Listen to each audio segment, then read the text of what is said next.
কখনো মেয়েদের ফাঁদে পড়বে না। এই বোকা ছেলে, তোমাকে বলছি, মেয়ের সাথে গল্প করো না। দেখো, তওবা করে উঠো, আস্তাগফিরুল্লাহ ওয়া আতুবু ইলাইহি।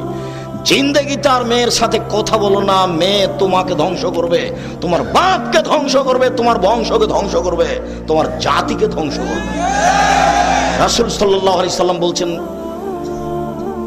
সবচেয়ে মানুষের জন্য ভয়াবহ, সবচেয়ে মানুষের জন্য বিপজ্জনক বস্তু হলো নারী। আমি মুহাম্মদ সাল্লাল্লাহু আলাইহি সাল্লাম ছেড়ে যায়নি কোনো বস্তু যেটা পুরুষের জন্য বিপজ্জনক হতে পারে নারীদের চেয়ে। দেখো তুমি কিভাবে ভাষা উল্টিয়ে দিল হাতে হাতে। জীবনে কোনোদিন তার সাথে প্রেমের গল্প করো না।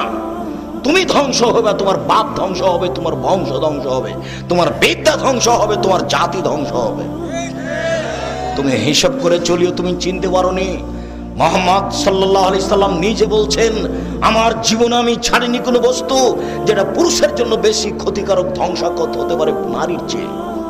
মুহাম্মদ সাল্লাল্লাহু আলাইহি সাল্লাম বলেন, ইন্নান নিসা হাওয়াইলু শয়তান, নিশ্চয় হচ্ছে মহিলারা শয়তানের জাল। রাসূল সাল্লাল্লাহু আলাইহি সাল্লাম বলেন, শয়তানের ষড়যন্ত্র দুর্বল আর নারীদের ষড়যন্ত্র সবল। তিনি বলেন, ও নারী জাতি, আমি দেখিনি তোমাদের চেয়ে কাউকে বুদ্ধিমানের বুদ্ধিকে নষ্ট করতে পারো। ও নারী জাতি, তোমরা এমন জাতি যে বুদ্ধিমানের বুদ্ধিকে নষ্ট করতে পারো। একবার তোমার দিকে হাসি দিয়ে যদি কথা বলে, তাহলে তোমার বুদ্ধি হারিয়ে যাবে।